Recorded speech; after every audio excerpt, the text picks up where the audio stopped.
নমস্কার। আরো একবার সবাইকে আন্তরিক অভিনন্দন। আজকের এই আলোচনাটি শুধুমাত্র সিংহ রাশি অর্থাৎ লিও সাইনের প্রতিটি মানুষের জন্যই বিশেষ থেকে অতি বিশেষভাবে গুরুত্বপূর্ণ থাকবে, কারণ আজকের এই আলোচনার মধ্যে দিয়ে সিংহ রাশির মানুষদের কিছু গোপন তথ্য, কিছু গোপন সত্য আপনাদের সামনে তুলে ধরবো। আর আমি আশা করব এর আগে এই বিষয়টাকে এমনভাবে আপনাদের সামনে কেউ তুলে ধরেনি।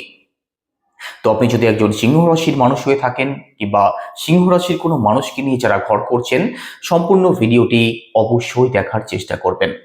আর আপনি যদি একজন নতুন দর্শক হয়ে থাকেন, এটাই সব থেকে ভালো সময় চ্যানেলটিকে সাবস্ক্রাইব করে নেওয়ার জন্য। তো চলুন আলোচনা শুরু করা যাক।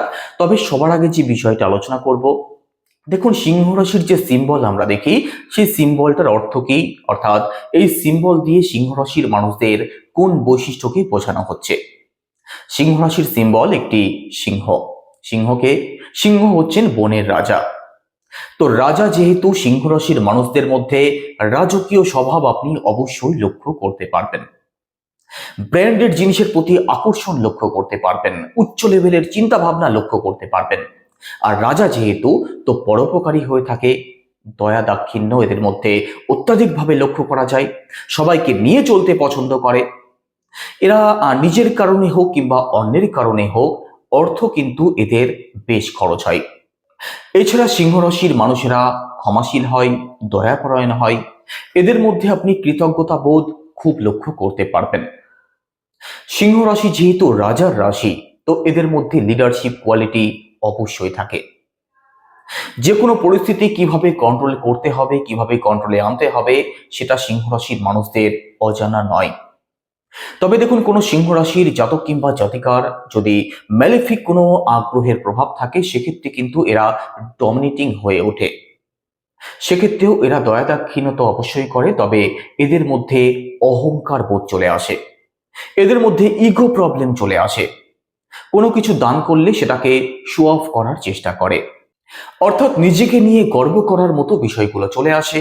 তবে তাদের ক্ষেত্রেই আসে যাদের রাশিতে ম্যালেফিক কোনো প্রভাব থাকে। এবার চলুন দেখে নেওয়া যাক সিংহ রাশির মানুষদের স্বভাব চরিত্র কেমন হয়ে থাকে, শৈশব থেকে বার্ধক্য পর্যন্ত এদের কিভাবে অতিবাহিত হয়। তো রাশিচক্রের পঞ্চমতম রাশি হচ্ছে সিংহ রাশি। সিংহ রাশি একটি অগ্নিতত্ত্বের রাশি এবং স্থির রাশি, যাদের লর্ড হচ্ছেন রবি অর্থাৎ সূর্যদেব। আর সূর্যদেবকে সমস্ত গ্রহের রাজা হিসাবে গণনা করা হয় জ্যোতিষ শাস্ত্রে। তো রাজা যেহেতু, রাজকীয় স্বভাব আপনি এদের মধ্যে অবশ্যই লক্ষ্য করতে পারবেন, উচ্চ মার্গের চিন্তা ভাবনা লক্ষ্য করতে পারবেন। তবে এরা যেহেতু অগ্নিতত্ত্বের কারক, তো এদের মধ্যে রাগ এবং জেদ কিন্তু অত্যাধিক পরিমাণে লক্ষ্য করা যায়। আর রাগলে সেই রাগ কিন্তু হঠাৎ করে শান্ত হতে চায় না, অর্থাৎ এদের মধ্যে একটা গুমোট বিষয় থাকে, যেটা এখন ঘটছে সেটা বেশ কিছুদিন বা বেশ কিছুক্ষণ ঘটবে, এই বিষয়টা লক্ষ্য করা যায় রাগ জেদের ক্ষেত্রে। কারণ সিংহ যেহেতু একটি স্থির রাশি, তো যেটা একবার জমে যায় সেটা বের হতে বেশ কিছুক্ষণ সময় লেগে যায়। এছাড়া দেখুন, সিংহ রাশির মানুষদের মধ্যে একটা বিষয় থাকে যে এরা বেকার কোনো ঝামেলাতে, বেকার কোনো আলোচনাতে, হঠাৎ জমে ওঠা কোনো সভাতে পার্টিসিপেট করতে চায় না বা অংশগ্রহণ করতে চায় না। তাই এরা যেখানে বসবাস করে, যেখানে কাজ করে, সেখানকার মানুষজনদের মনে হতে পারে যে এরা খুব অহংকারী, এদের খুব ইগো প্রবলেম আছে। তবে কে কি ভাবলো, সিংহ রাশির মানুষেরা তাতে পাত্তাও দেয় না। মানসিক দিক থেকে এরা অত্যাধিক স্ট্রং হয়, সৎ হয়, পবিত্র হয়। তবে এটাও কিন্তু অস্বীকার করার কোনো জায়গা নেই যে টোটাল 12টি রাশির মধ্যে সিংহ রাশির মানুষদের মধ্যেই সব থেকে বেশি অহংকার এবং ইগো প্রবলেম লক্ষ্য করা যায়। এরা অত্যন্ত সফট মাইন্ডেড হয়ে থাকে, এরা দয়ালু হয়।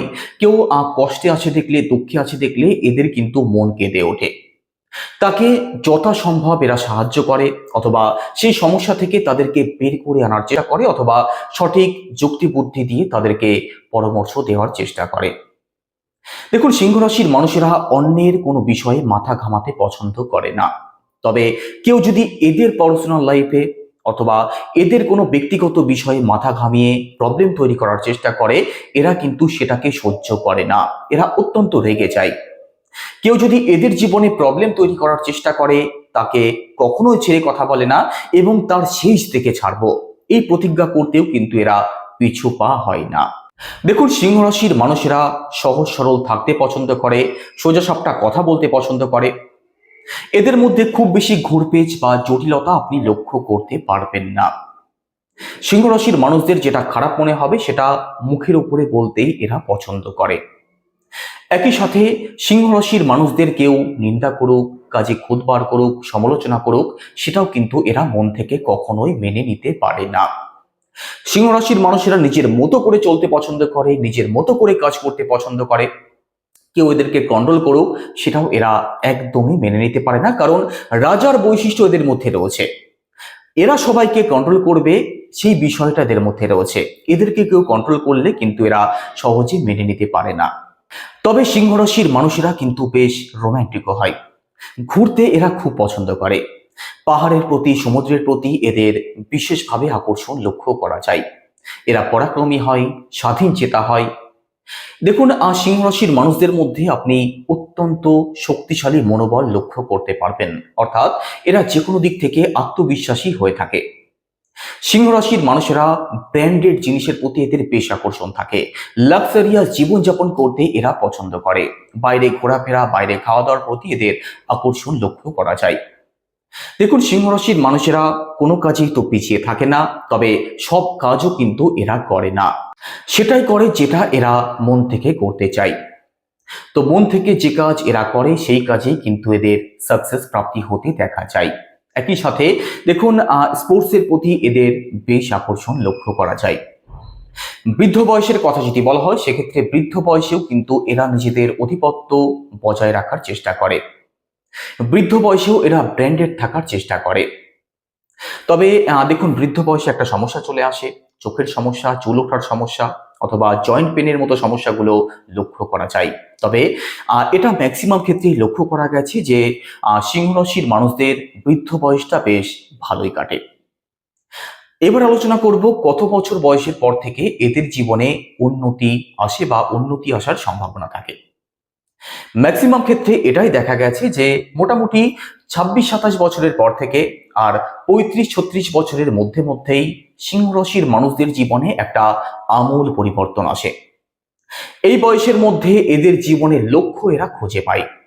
চাকরি করুক, ব্যবসা করুক কিংবা অন্য কোনো প্রফেশনের সাথে যুক্ত হোক, এই সময়ের মধ্যেই কিন্তু এরা সঠিক পথ খুঁজে পায়। আর এই সময়ের মধ্যেই এদের গাড়ি হোক, বাড়ি হোক কিংবা ফ্ল্যাট হোক, যে কোনো দিক থেকে যে প্রাপ্তিযোগ কিংবা ভাগ্যের সাপোর্ট এরা পেয়ে থাকে। অর্থাৎ এই বয়সের মধ্যেই এদের জীবনের সঠিক লক্ষ্যে এরা ধীরে ধীরে এগোতে শুরু করে। এবার আলোচনা করব যে এদের দাম্পত্যের জায়গাটা কেমন হয়। দেখুন, প্রথমত সপ্তম ভাব থেকে দাম্পত্য জীবনকে বিচার করা হয়। সিংহ রাশির সপ্তম ভাবের লটকে কর্মফলদাতা শনিদেব। তো শনিদেব অন্ধকারের কারক আর আপনি রবি অর্থাৎ আলোর কারক। তো দেখুন, আপনাদের মধ্যে ডিফারেন্ট অফ ওপিনিয়ন অর্থাৎ মত পার্থক্য তো অবশ্যই থাকে। এমনটা কখনোই হবে না যে আপনার পার্টনার যেটা বলছে আপনি সেটা হাসি মুখে মেনে নিচ্ছেন। মানতে বাধ্য হয়তো হবেন, কিন্তু সেটাকে আপনি খুব বেশি সাপোর্ট করতে পারবেন না, কিংবা আপনি যেটা বলবেন সেটা আপনার পার্টনার হাসি মুখে মেনে নেবে।